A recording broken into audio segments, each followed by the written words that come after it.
ভগবান শ্রীহরির চরণে কোটি কোটি নিবেদন পূর্বক সমবেত ভক্তমণ্ডলী সবাইকে দীপাবলির শুভেচ্ছা জানিয়ে প্রণাম জানিয়ে আজকের নিয়মিত সাপ্তাহিকী ভাগবত পাঠে আমরা নিয়োজিত হচ্ছি। আজকের এই দীপাবলি একে তো শাক্তগণ মাতা কালীর পূজা করছেন, তদুপরি আজ দীপাবলি। ত্রেতা যুগে ভগবান শ্রী রামচন্দ্র লঙ্কা বিজয় করে রাবণকে নিহত করে সীতা দেবীকে উদ্ধার করে যখন তিনি অযোধ্যায় আসছিলেন, তখন এই দীর্ঘ 14 বছর পরে তিনি সবেমাত্র অযোধ্যায় পদার্পণ করছেন। যখন তিনি আসছেন সেই সময়টা প্রায় গোধূলি লগ্ন ছিল এবং গোধূলি লগ্নের পরেই তো সন্ধ্যা হয়ে আসছে। তাই গোধূলি লগ্নে সবাই তখন অযোধ্যাবাসী বেরিয়ে পড়েছেন, আর বেরিয়ে পড়ে তারা সন্ধ্যা হয়ে হয় এমন অবস্থায় প্রত্যেকেই দীপ জ্বালিয়ে রামচন্দ্র, লক্ষ্মণ এবং সীতা দেবীকে তারা অভ্যর্থনা আপ্যায়ন করছিল। গতিকে গৃহে তাদের সেই দীপ জ্বালানো পর্যন্ত তারা ভুলে গিয়েছেন এবং সেই আপ্যায়ন, সেই রামচন্দ্রকে আহ্বান করতে গিয়ে তখন দেখা যায় যে দ্বীপের সেই প্রচলিত প্রথা সেখানে ছিল, আর সেই অনুসারে আজ অবধি সেই প্রচলিত প্রথা এখনো আছে। তো আসলে এই অন্ধকারে দীপ জ্বালানোর অর্থটা হচ্ছে কি, অন্ধকারকে দীপ জ্বালিয়ে দূরীভূত করা। তো আমাদের দেহের মধ্যে যে অজ্ঞান আছে, সেই অজ্ঞানকে এই দীপ জ্বালানোয় যেরকম আমাদের আলো আমরা পেতে পারি, এই আমাদের দেহ থেকে সেই অজ্ঞানটাকেও দূর করে আমরা প্রকৃত জ্ঞান আমরা আহরণ করতে পারি। এরপর দিনেই আসছে আমাদের গোবর্ধন উৎসব।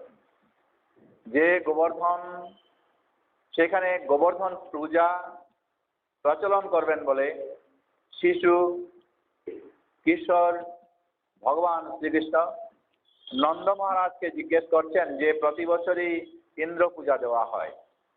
তো কৃষ্ণ তখন পিতা নন্দ মহারাজকে বলছেন যে এই ইন্দ্রকে পূজা না দিয়ে যার দ্বারা আমাদের গো এবং গোবর্ধন পর্বতের মাধ্যমে এই সব আমাদের গো শ্রেণী উপকার হয়, সেই উদ্দেশ্যে যদি আমরা গোবর্ধন পর্বতের পূজা করি তাহলে কি কোনো ক্ষতি আছে?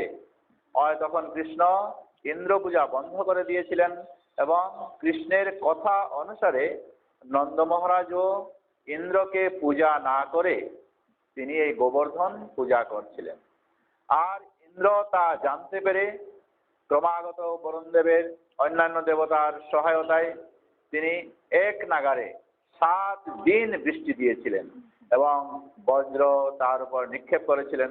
কিন্তু গোবর্ধন পর্বতকে অনায়াসে শ্রীকৃষ্ণ কনিষ্ঠ অঙ্গুলিতে ধারণ পূর্বক তাই দীর্ঘ 7 দিন তিনি ধরে রেখেছিলেন এবং ব্রজের সকল গোপ গোপী বৃন্দ এবং ধেনু সকলকে সেই গোবর্ধন পর্বতের নিচে তিনি আশ্রয় দিয়েছিলেন।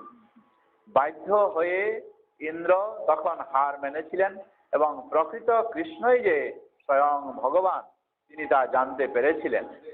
তো সেই আগামী দিন এই গোবর্ধন পূজা।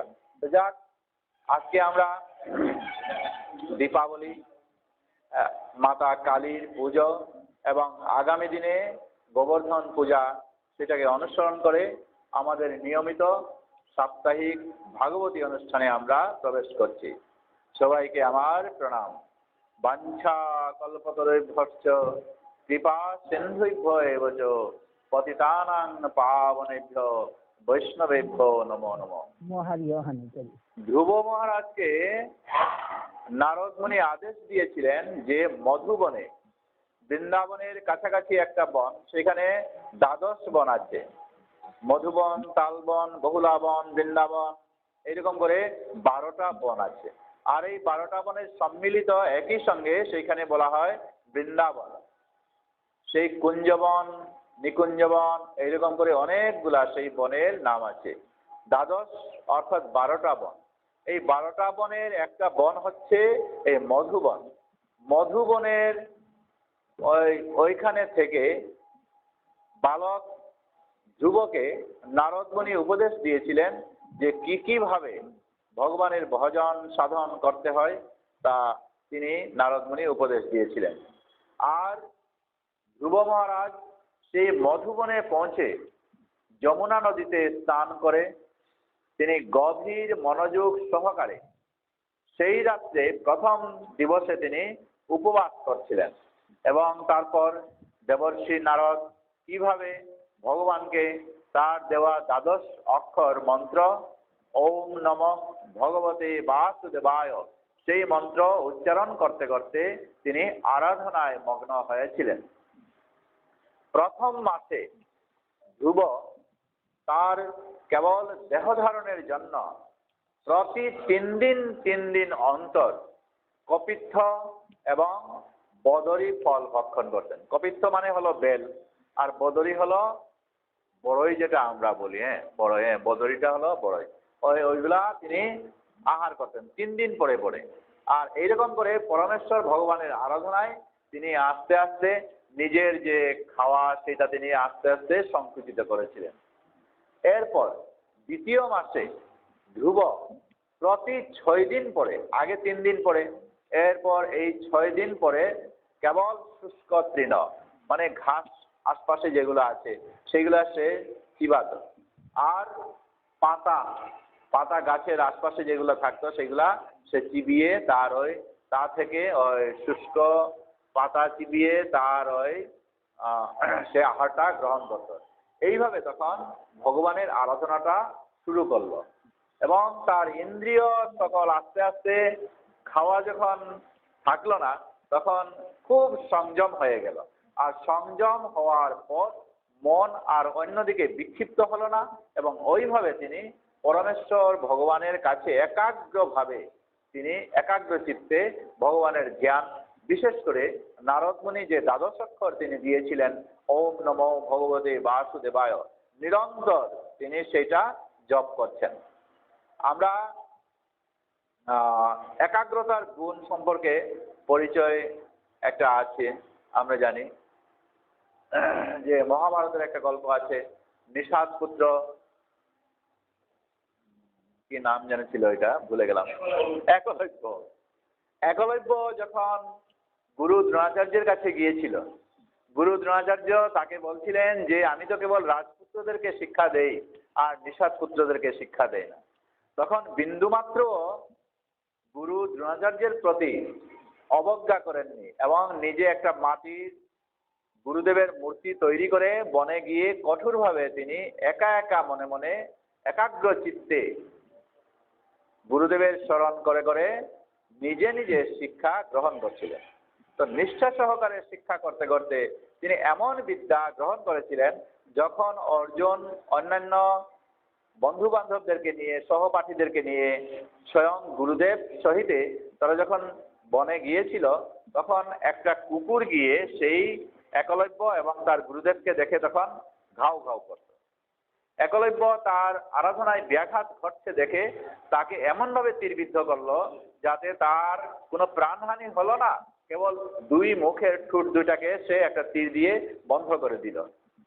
পরে যখন সেই কুকুরটাকে অর্জুন দেখলো, যে এক আশ্চর্য ঘটনা, এই বিদ্যা তো সে আর কোনোদিন সেটা জানেনি। যখন তারা অগ্রসর হয়ে দেখলো একলব্য সামনে গুরুদেবের মূর্তি তৈরি করে আছে, অর্জুন ইতিমধ্যেই গুরুদেব দ্রোণাচার্যের কাছ থেকে কথা পেয়েছিল যে পৃথিবীতে শ্রেষ্ঠ ধনুর্ধর অর্জুনকেই গুরু দ্রোণাচার্য করবেন, এইরকম কথা দিয়েছিলেন। কিন্তু দেখা যায় গোপনে গোপনে এসে গুরু দ্রোণাচার্য নাকি একলব্যকে এইরকম শিক্ষা দিচ্ছেন। তার মনে একটু কষ্ট হলো।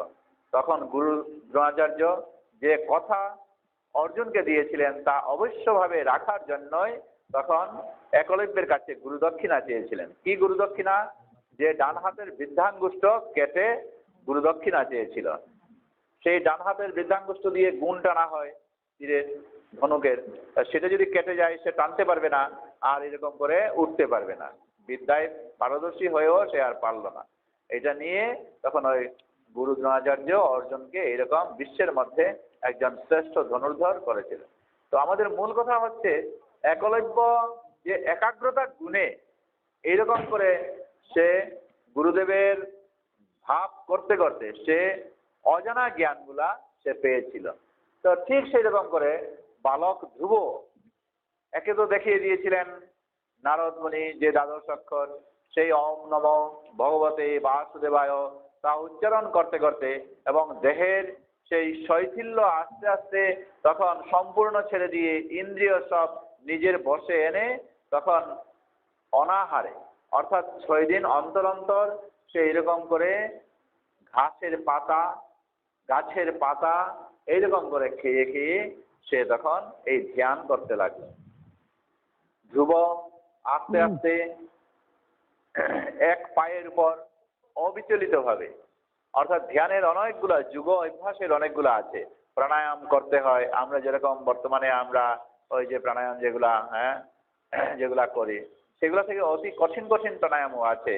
এক পায়ে ভর করে সে তখন ওই ওম নমঃ ভগবতে বাসুদেবায় সে তখন ওইটা ধ্যান করতে লাগবে। আর এক পায়ে দাঁড়ানোর ফলে তার নড়াচড়া এই সেই কিচ্ছু হলো না, আর তাতে আস্তে আস্তে তার মন সন্নিবেশ হলো এবং এই নামের মধ্য দিয়ে ভগবানের যে প্রকৃত যে আগে নারদ মুনি ভগবানের রূপ আগে তাকে দেখিয়ে দিয়েছিলেন, আমরা গত সপ্তাহে সেইগুলো আলোচনা করেছি ভগবানের রূপ কিরকম, সেই রূপ তখন সে আস্তে আস্তে স্মরণ করতে লাগলো। তাই সেই স্মরণ করতে করতে ধ্রুব তার একাগ্রতার প্রভাবে সমগ্র চেতনার উৎস ভগবান শ্রী বিষ্ণুর মতো তখন নিজে ভারী হয়ে গেলেন এবং তার দেহের দ্বার বলতে আমরা নবদ্বার আছে, আমাদের 9টা দ্বার আছে। যেমন আমাদের এই চোখ খোলা আছে, কান খোলা আছে, নাক খোলা আছে, মুখ খোলা আছে, আর নিচের দিকে আমাদের পায়ু প্রস্রাবস্থলী এইগুলো সব আমাদের খোলা আছে, 9টা আমাদের দরজা খোলা আছে। যখন আমাদের মৃত্যু হয় তখন আমাদের এই নবদ্বার দিয়ে আমাদের আত্মা বেরিয়ে পড়ে। আবার তা থেকেও অন্য একটা দ্বার আছে, সেটা হলো আমাদের এই ব্রহ্মতালু যেটাকে বলে। ব্রহ্মতালু আমরা বয়স্ক হয়ে গেলে সেটা বোঝা যায় না, কিন্তু ছোট্ট শিশু যারা থাকে 2-3 মাসের ছেলে যারা, তারা এখানে শ্বাস নেই আর এটাতে আমাদের হৃদয়ের মতো এখানে কেবল লাফালাফি এখানে করে, সবসময় একটা মাথার উপরে এটা দেখা যায়। যখন প্রকৃত একজন বৈষ্ণব মারা যায় তখন তার মৃত্যুতে তাকে চেনা যায়।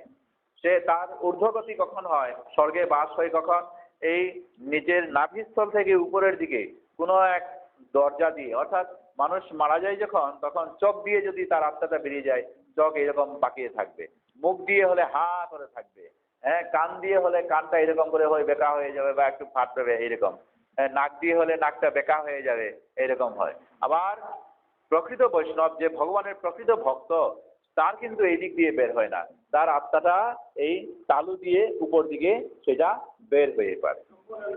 ব্রহ্মতালু এটা ফাটে যায়, ফাটে এটা উপর দিকে চলে যায়। আবার এই সমস্ত নাভির উপর দিয়ে যার এইগুলা হবে তারা কিন্তু উচ্চ গতি তাদের লাভ হয়। আবার নিচের দিকে যারা, যেমন আমাদের ওই বায়ু বা নিচের দিকের অংশ যেগুলাতে, এগুলোতে যদি আমাদের প্রাণবায়ু বেরিয়ে যায় তাহলে কিন্তু তার একটু নিচু স্তরে, অর্থাৎ গো মহিষ আদি কীট পতঙ্গ 84 লক্ষ জনের জীব এইগুলাতে তার ভ্রমণ করতে হয় এইভাবে আর কি। মানুষ মারা যাওয়ার পর এই এক একটা কিছু আমাদের লক্ষণ এইভাবে আমাদের থাকে।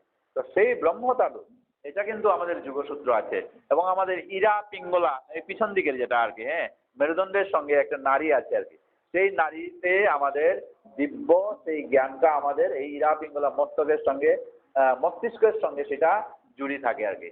যখন সাধকরা এইভাবে অনাহারে অনিদ্রায় এবং ঘোর ধ্যানে সমাধিস্থ হয় তখন তাদের এই ইরা পিঙ্গলা এইটা তাদের জাগৃত হয়ে থাকে এবং তারা খুব সমাধিস্থ হয়ে গভীর ধ্যানে থাকলে তারা দূর দূরান্তের বহু দিনের কথাগুলা এবং ভগবত পদে তারা মন সন্নিবেশ করতে থাকে।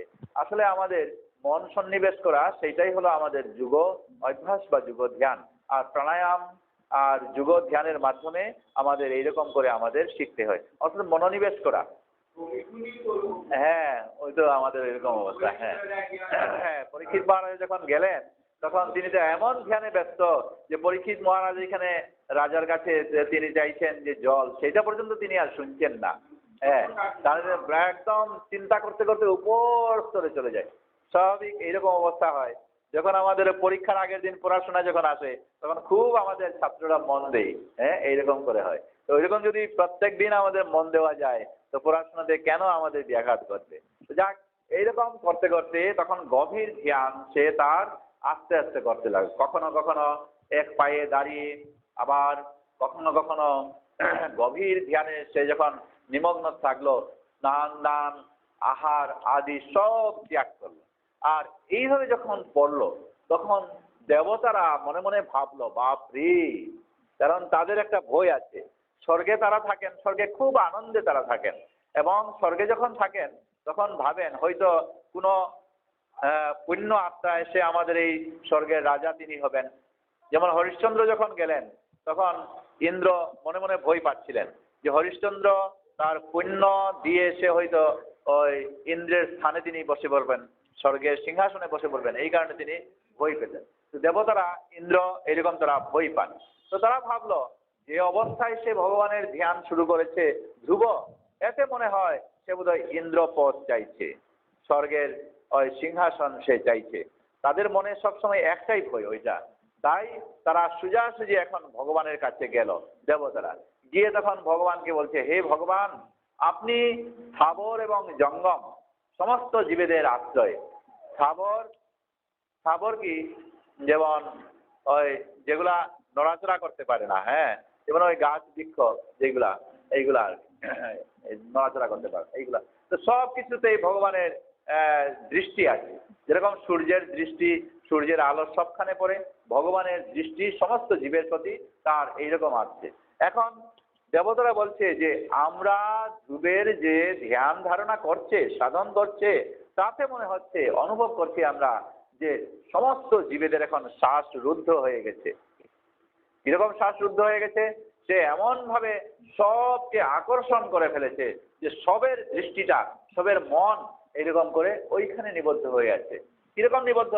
দেখেন, আমাদের এইখানে মঙ্গল আরতি সকালের দিকে হয়। মঙ্গল আরতি যখন সকাল দিকে হয়, তখন সব দিক থেকে মাইকের আওয়াজে তখন উঠে যায়। সবের মন কোন দিকে থাকে? এই দিকে মনটা থাকে।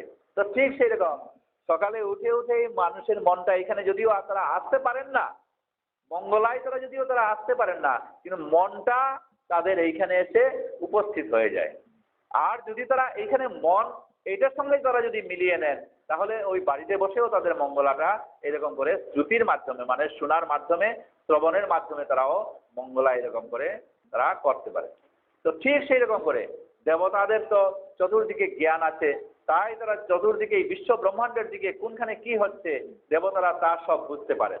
এখন ধ্রুব যখন এত ধ্যান ধারণা করছেন যে সব কিছু আহার নিদ্রা সব কিছু ফেলে ভগবানের ধ্যান শুরু করেছে, আর সমস্ত জগৎ জীব যেমন তার কাছে সব কেন্দ্রীভূত হয়ে গেছে।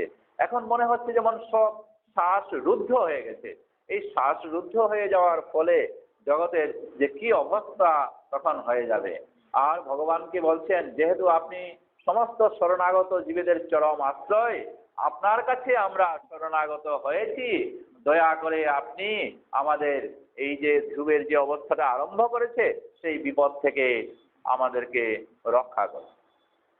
ভগবান তো দেবতাদের এই আবেদন শুনে নিজে আগে হেসে পড়লেন এবং দেবতাদের উদ্দেশ্যে বলছেন, হে দেবতাগণ, তোমরা ধ্রুবের সাধন ভজন দেখে বিচলিত হয় না।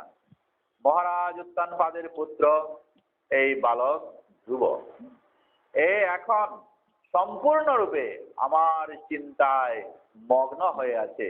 তার যে কঠোর তপস্যা এবং দৃঢ় সংকল্প কি? মন্ত্রের সাধন কিংবা শরীর পতন, যে আমি হয় ভগবানকে পাবোই পাবো, আর যদি না পাই আমার মৃত্যু হবে। ওই দুইটার একটা হবে। আমার হয় মৃত্যু হবে যদি ভগবানকে না পাই, আর যদি আমার সাধন ভজনের মাধ্যমে ভগবানকে পাই। এই দুইটাই তার মূল উদ্দেশ্য।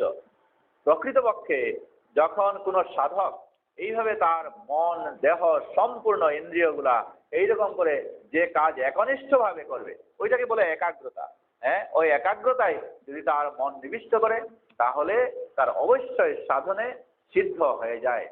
তো বলছেন দৃঢ় সংকল্প করে আমার সাধন ভজন এই বালক ধ্রুব শুরু করেছে। সে ব্রহ্মাণ্ডের শ্বাস নিঃশ্বাস প্রশ্বাস সব রুদ্ধ করে রেখেছে। কেন? কারণ সে ওম বলে যখন শ্বাসটা টান দেয়, দীর্ঘ শ্বাস টান দেওয়া, আমাদের ফুসফুসের বেলুন যেরকম ফুলানো যায়, বেলুন ফুলাতে ফুলাতে তার একটা লিমিট আছে, এটাকে ইলাস্টিসিটি স্থিতিস্থাপকতা বলা হয়। আর তা থেকে যদি আরো একটু বেশি করে ফুলানো হয় সেটা ফেটে যায়। তো ঠিক সেরকম যতটুকু তার শ্বাস হয় ফুসফুসের মধ্যে টান ও বলে টানতে টানতে কি হয়, আর এই টানের মধ্যে তখন মনে হচ্ছে সমস্ত বিশ্ব ব্রহ্মাণ্ডের বাতাস সে যেন টেনে নিয়ে যাচ্ছে। তার এত দৃঢ় সংকল্পের মধ্যে এই সাধন এই ভজন সমস্ত বায়ব যেন তার দিকে ঘূর্ণাবর্তের মতো সেই ওমকার ধ্বনিতে সেখানে চলে যাচ্ছে। তো এই যে কঠোর তপস্যা, এইটা থেকে তো কেউ নিরস্ত করতে পারবে না।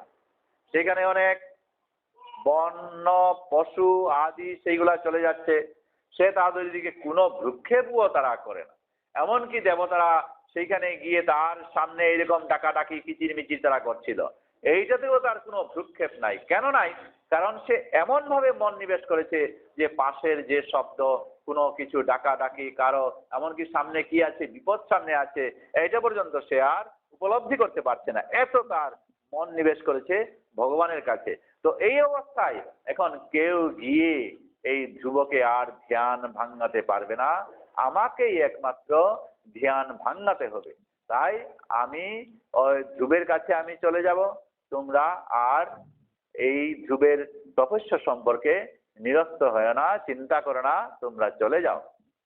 ভগবান তাদেরকে এইরকম করে নিরস্ত করে তিনি এখন ওই ধ্রুবের কাছে তিনি চলে যাওয়ার জন্য প্রস্তুতি নিলেন। আর একটু আগে যান। আচ্ছা, ওটাও কে আছে, ওইটাই কে আছে যে আমরা এখানে ওই এই সাড়ে চারটে হ্যাঁ আজকে তো বাকি আছে সাহেব, থাক এখানে আমরা একটা স্কন্ধ এখানে শেষ হয়েছে, একটা এখানে থাক। ঠিক আছে তাহলে থাক আজকের দিনে তাহলে ভগবান স্বয়ং দেখেন। হ্যাঁ ঠিক আছে, ভগবান স্বয়ং এখানে ধ্রুব মহারাজের কাছে তিনি আর চলে যাচ্ছেন। তো তা অবধি আমরা এখানে বিশ্রাম করি, আমাদের আজকের এই ভাগবতের পাঠের অনুষ্ঠানটা আমরা এখানে বিশ্রাম। ওম যদাক্ষরং পরিভ্রষ্টং মাত্রাহীনং চ যদ্ভবেৎ পূর্ণং ভবতু তৎসর্বং তৎসর্বেষাং সর্বেশ্বর। হরে কৃষ্ণ কৃষ্ণ কৃষ্ণ হরে হরে, হরে রাম রাম রাম হরে হরে। ওম তৎসৎ।